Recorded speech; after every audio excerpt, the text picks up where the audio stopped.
শুধু আটা পাইছি, চাল নাই। কইলো যে চাল নাই, ময়দা দিবি খালি। এখন দেখছি চালি বস্তা ওই যে ভিতরে দিয়ে বাইর হইলো। এতক্ষণ যেটি দেখলেন এটি একটি ট্রেলার মাত্র। যে চাল থাকার কথা ছিল গরিবের হাড়িতে, সে চাল আজ যাচ্ছে কোথায়? চলুন দেখে আসি ক্যামেরার আড়াল থেকে মোহাম্মদপুরে আসলে ঘটছে কি। সকাল থেকেই লাইনে দাঁড়িয়ে আছে নিম্ন আয়ের মানুষ।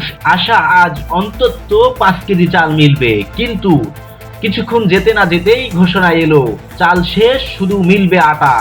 চাল নেই এই ঘোষণা দেওয়ার কিছুক্ষণ পরেই আমাদের ক্যামেরায় ধরা পড়লো ট্রাকে ঢাকা চালের বস্তা। প্রশ্ন করতেই মুহূর্তে বদলে যায় দৃশ্যপট। বেরিয়ে আসে বস্তাকে বস্তা চাল, শুরু হয় আবারও চাল বিক্রি। 5 কেজি আটা পাইছি আর চাল পাই না। বস্তা উপর দা বস্তা বিক্রি করে লাই, বস্তা বিক্রি করে লাই। এই জায়গা থেকে চাল দেওয়া যাবে না, কিন্তু ভাড়া 1300 টাকা 1250 টাকা বস্তা ছাড়ে তো নেবে চালায়। সব যারা কালারা এরকম খালি বাইরে দিয়ে চাল বিক্রি করে।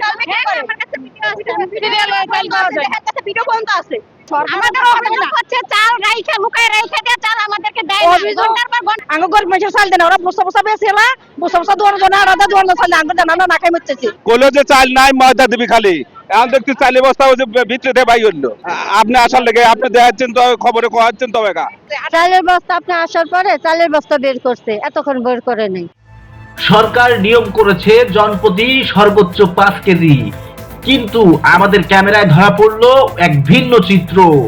একজন ব্যক্তি, তাকে মাথায় করে দেওয়া হচ্ছে একটি বস্তা। কথা হচ্ছে একজন ব্যক্তি কি এক বস্তা চাল পাবে? এই প্রশ্ন করতেই দায়িত্বরত ব্যক্তি আমাদেরকে শোনায় ফুলের বাণী। অনেকে মিলেই নিচ্ছে এক বস্তা চাল, কিন্তু কথা হচ্ছে সেই অনেকের তালিকা কোথায় আর মনিটরিং বা কোথায়? দিচ্ছি তো, চাউল দিচ্ছি। না না না, 5 কেজি 5 কেজি না,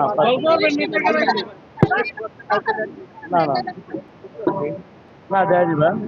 আজ মোহাম্মদপুরে কত কেজি চাল ও কত কেজি আটা বরাদ্দ হয়েছে সেটি লেখা থাকার কথা থাকলেও সেটি ঢেকে রাখা হয়েছে। কেন এই গোপনীয়তা? প্রতিষ্ঠানের দেওয়া মোবাইল নম্বরে যোগাযোগ করা সম্ভব হয়নি, বারবার কল করেও মেলেনি সদুত্তর, কারণ নম্বরটি ছিল ভুল।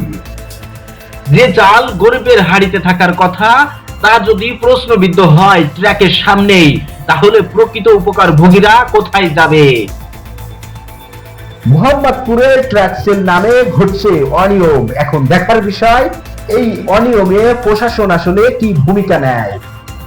দর্শক, ভিডিওটি ভালো লাগলে লাইক কমেন্ট শেয়ার করবেন, ফলো দিয়ে সঙ্গে থাকবেন। ভালো থাকবেন, সুস্থ থাকবেন, দেখা হবে। আল্লাহ হাফেজ।